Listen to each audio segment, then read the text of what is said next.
Zano izay filoha mpanorona ny ONG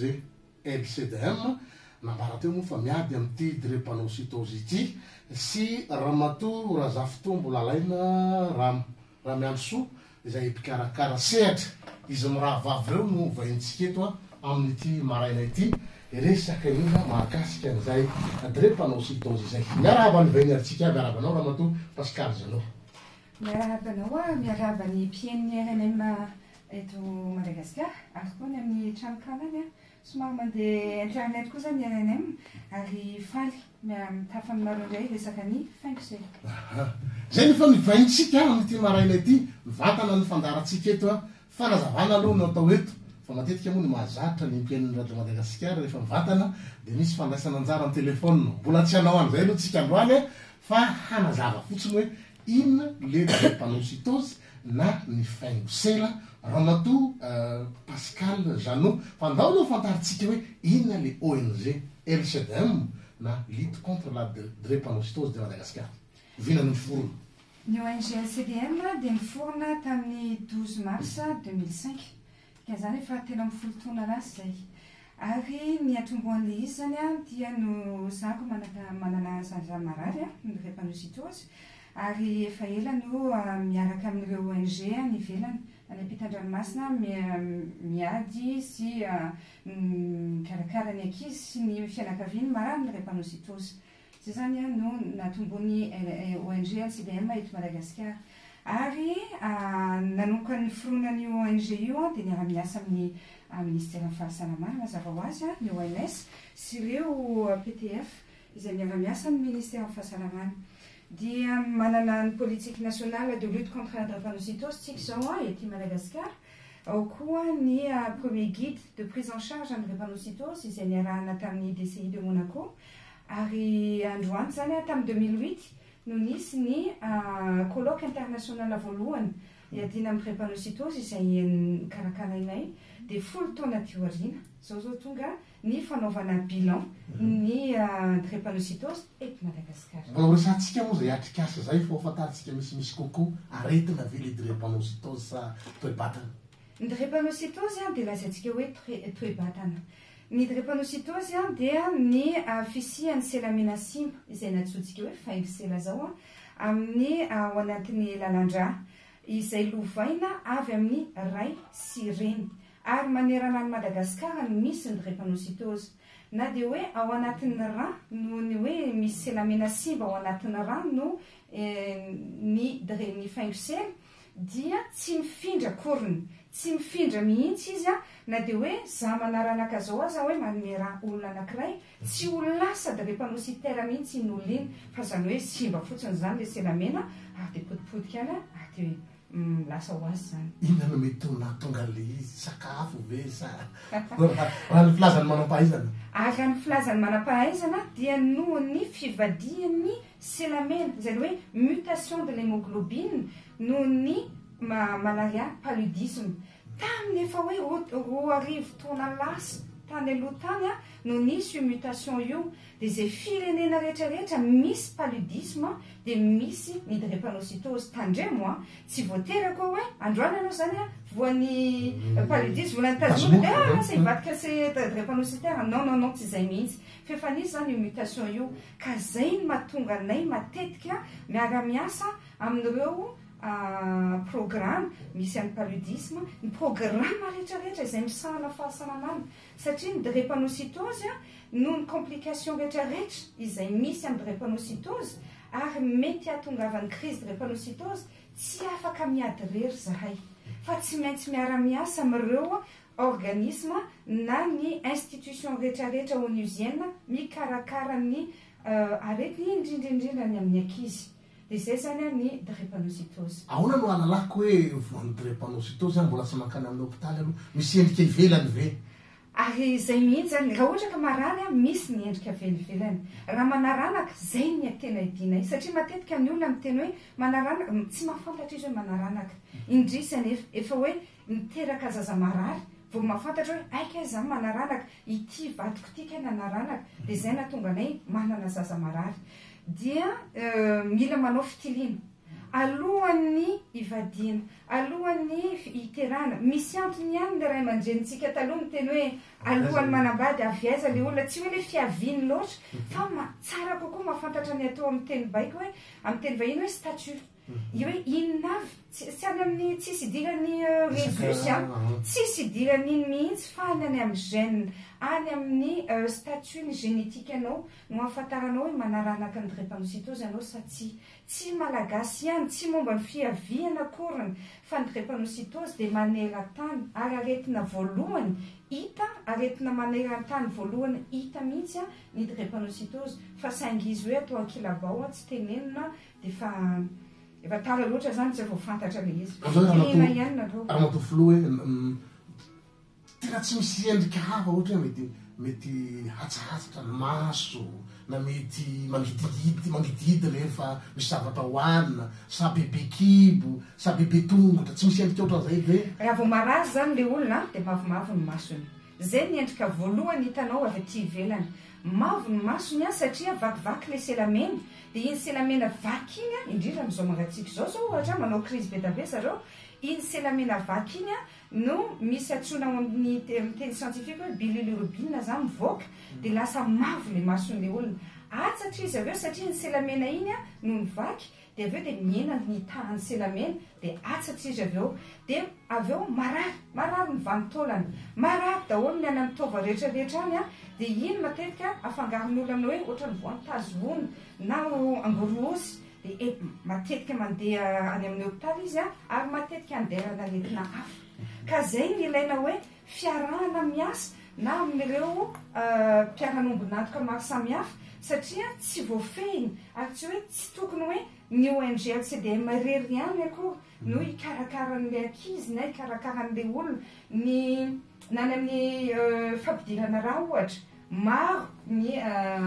ny partenaire maro samihafa miara-nombonantoka afaka miara-mitantana an'ireo olona reo ihany fa tsy hoe vao drépanocytaire dia hoe drépanocytaire re ihany. Zay zany hafa ny tazovony, hafa ny faingosela. Afangaron'olona le izy matetika. Ya, raha izay ary no zava-misy mety misy tarimarika ve azo ambara eto hoe firy-sanjaton'ny malagasy no drépanocytaire moa filazana azy amin'ny teny vahiny fa votaitra ny faingosela. Raha ny amin'ny tanisa zany ny fantatra hatramin'izay dia hoe raika amin'ny 100 ny eto Madagasikara no mitondra ny manaranaka ny drépanocytaire. Nefany raha ohatra ka hoe ampitahatsika amin'izay ezaka efa nataonay tena amin'ny 10 taona lasa zay dia mitombona io izy io satria matetika zay raha vao hoe manao dépistage ohatra tany Toamasina na tany Maroantsetra efa jato eo zany ny olona naraina fotsiny zao hoe natao ny fitiliana mihoatra ny 430 mihoatra ny 430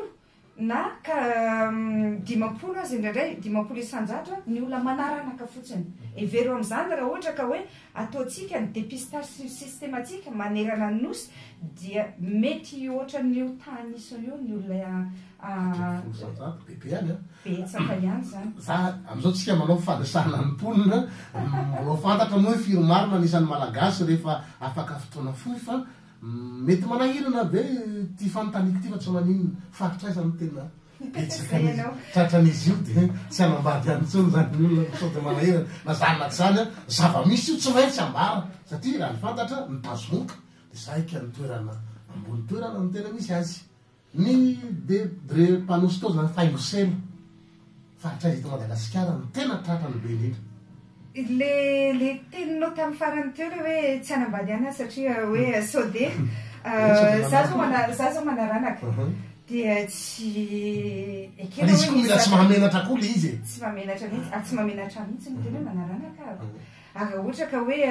no za manaranaka dia hoe tsy hanambady anao arabasoa arabatsara ohatra ka zay ny olana fa tsy atao izay hoe mitandrina tsara amin'ny fitenenana hoe tsy manambady ny olona na ny olona avy any amin'ny hoe be tany isan'ny drépanocytaire ny drépanocytose dia aretina voalohany izay atsony matetika hoe discrimination, aretina fanilikiliana satria hoe nono hoe betsaka hoe sao dia hoe izy zaza marary tsy afaka miteny aminao mihitsy aho hoe tsy mahazo manambady ny olona avy any sud-est anao satria hoe sao hoe ny olona avy any sud-est feno drépanocytaire non, tsy manao an'izay mihitsy satria betsaka koa ny avy any ampitan-dranomasina na ny olona miteny hoe na betsaka ny olona mainty hoditra satria hoe voan'ny drépanocytose ianao zao ohatra ka hoe andositra ny sud-est ianao a dia nefa ny ary ambadika ary ny olona miteny hoe izay tsy hanambady anao satria anao mainty hoditra dia mety voan'ny drépanocytaire anao mety drépanocytaire anao tsy izany mihitsy satria misy olona be da be fotsy hoditra vazaha drépanocytaire dia dikan'izany tsy mifidy hoe avy any sud-est tsy mifidy hoe avy eto Antananarivo betsaka ny olona fantatray tsara eto Antananarivo any Majunga any Diego tsy misy idirany hoe misy sud-est mihitsy ny anao fianakaviana nefa drépanocytaire izy averiko tsara fa aretina voalohany hita aretina voatily voalohany maneran-tany ny drépanocytose ary matoa izy zany betsaka ny any amin'ny faritra misy faritra bebe kokoa eto Madagasikara dia nohony tsy fahalalan'ny olona taloha hoe ny drépanocytaire ary taloha ary hatramin'izao aza dia misy le hoe tsika hifanambady samytsika ihany dia zay satria misy miteny hoe tsy misy olona ndray anay vady satria samyzay eto ihany zao no anao aloha tsy mifidy ohatra dia zao ianao teny hoe za zao tsy hanambady ny olona avy any sud-est ihany ihany fa ny tena raha misy olona voany andeganandeha fotoanatsika nareo dia ONG miady amin'ny drépanocytose na ny faingosely raha misy olona ao tratrany kefa fantatra maka izy ireo olona ireo misy ve ny fandraisana tanana ataonareo inona no ataonareo ONG LCDM. Ny ONG LCDM dia misy antenne maro samihafa eto Madagasikara ary ny eto Antananarivo ohatra zao dia ao amin'ny siège ao Tsaralalàna ary misy larana taroby izay omeny madame Lalaina rehefa avy eo ahafahan'ireo olona ireo miantso ary misy tsiro koa ny tranokala ahafahana manoratra dia misy fandraisana tanana ho an'ireo olona voatily tsy hoe faly manao fitiliana fotsiny dia hoe ndana nareo makany fa misy ny traitement de base ary misy ny fampianarana ahafahana miaina ny drépanocytose isanandro satria hoe toe-batana izy zany faharoa misy ny aplikasa izay ataonareo ny zavatra mahagaga ihany raha mato Pascal Jeannot filohan'ny mpanorona ny ONG LCDM ny 20 ny volana jona ny andro maneran-tany ho an'ny drépanocytose na ny faingosela zao dia efa mihetsiketsitsika inona no antony tokony etsiketsisa mandavataona ary zay azy ny tokony ho izy fa amin'ity taona ity dia namafisana tsara mihitsy ny ady amin'ny drépanocytose aty Madagasikara noho izay lazaiko anao hoe folo taona teoriana fa ao aorianan'le colloque voalohany misy any colloque international natao taty satria io 13, 14, 15 juin eto Madagasikara io dia misy ny fionam-be pirenena iarahantsika miaraka amin'ny solotenan'ny firenena mihoatra ny 20 eto Madagasikara ary ireo scientifique sy manam-pahaizana rehetrarehetra ireo dia ilain'ireo fireneny niaviany amin'io andro iraisam-pirenena iadina amin'ny drépanocytose io 19 juin dia mba niangaro zany zareo hoe ho tonga any aminareo zay anamafy ny adiny drépanocytose fa mba miangavo kosa zay mba ihody alolo satria ilain'ireo firenena ireo zany zareo aloha todika amin'ny raha mato raha fotombo lalaina raha miandro soa mpikarakara etsika manahoana no oendikin'io 3 andro sa 4 andro zay ho tanterahana eto Madagasikara azy io no atao inona aby ny voakasika zay ny etsika izay ho karakaraina io zany dia ao amin'ny Carleton manomboka ny 17 ny 14 ary ny 15 ny volana jiona zany hoe ny ouverture officielle zany dia ny 17 ny volana jiona misy ny zany hoe karazana information afaka jerentsika ao amin'ny page Facebook zany hoe manana page Facebook zany io etsika io dia Sidrépano ny anarany ao amin'ny page Facebook afaka jerentsika zay programme rehetra mikasika an'izay etsika mandritra ny 3 andro zay ao amin'io page Facebook avekeo misy koa ny fisoratananarana zany no anareo a zay te anatrika io etsika mandritra ny 3 andro io dia afaka miantso amin'narana tarbia 032 04 804 07 na koa ny 34 15 275 69 manana siège koa zany toerana misy ny ONG LCDM ao Antsaralalàna ampitany hôtel central hôtel zany misy ny toerana misy ny fikambanana LCDM ho anareo rehetra zay manana etaeta te anantona ny fikambanana LCDM dia afaka manantona n'io fohy be io satria ao ny misy ireo torohevitra ao ny misy ireo torohevitra maro ahafahanareo mifanerasera amin'ireo mpikarakara ho an'ireo zay manana ny toe-batana drépanocytose. Ya, arak'izay niteneny ny Ramatoa Razafitombo Lalaina raha miandroso mpikarakara hetsika izay moa zany dia any tsara lalàna ianareo no amin'ny fohibe ao mamantatra misimisy kokoa satria ny fotoana moa tsy azo valam-parana mbola misy fanamariana no ataonao ve Ramatoa Razafitombo Lalaina raha miandroso. Mikasika an'ilay hetsika teo ihany mandritra ny 3 andro io dia misy ny atrikasa, misy ny atelier, misy ny formation mandritra ny 3 andro io. Ho anareo rehetra na mpitsabo mpianatra paramédicaux zay lina anatrika n'io atrikasa io dia tongava na ny andro le 13 nareo manao ny fisoratana anarana dia mbola azo raisina ao amin'ny Carleton ny tontolo andro. Tapasady ny fotoanantsika ary ONG LCDM 20 minitra na sady 20 minitra ohatrany vetivety le izy rehefa mahalina zavatra resahana. Ny resaketo moa dia momba ny faingosela na ny drépanocytose fa afatra amin'ny tiantsika zay rehetra voalaza zay Ramatoa Pascal Jeannot filoha mpanorona ny ONG LCDM inona tsara amin'ny tianazy ny hafatra zany. Ny hafatra zany dia manentana ny mpiara-nombinatoka rehetrarehetra eto Madagasikara ary ireo ministera maro samihafa na ny mpiara-miasa amin'ny ministera ny fahasalamana, ministera ny population ao koa ministera des affaires étrangères satria tafiditra ao anatiny koa ny accords bilatéraux mba anamafy an'ity programme de drépanocytose aty Madagasikara satria programme d'état izy ary iarahantsika mandrakizay tsy rapitsako vao sitrana tanteraka ny drépanocytose ary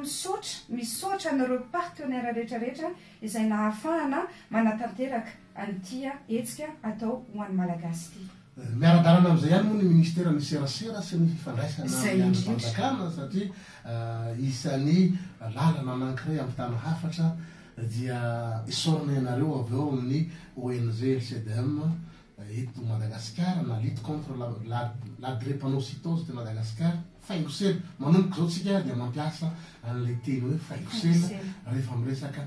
ny drépanocytose katroka tsara ny amin'ny folora eto Madagasikara. Zay ihany koa no mamarana ity fandarana manokana ity tompokilasy tompovavy ampahatsahivinanao moa fa Ramatoa Pascal Jeannot filoha mpanorona ny ONG LCDM lutte contre la drépanocytose de Madagasikara no vaintsika teto sy Ramatoa Razafitombo Lalaina raha miandrosoa mpikarakara sehatra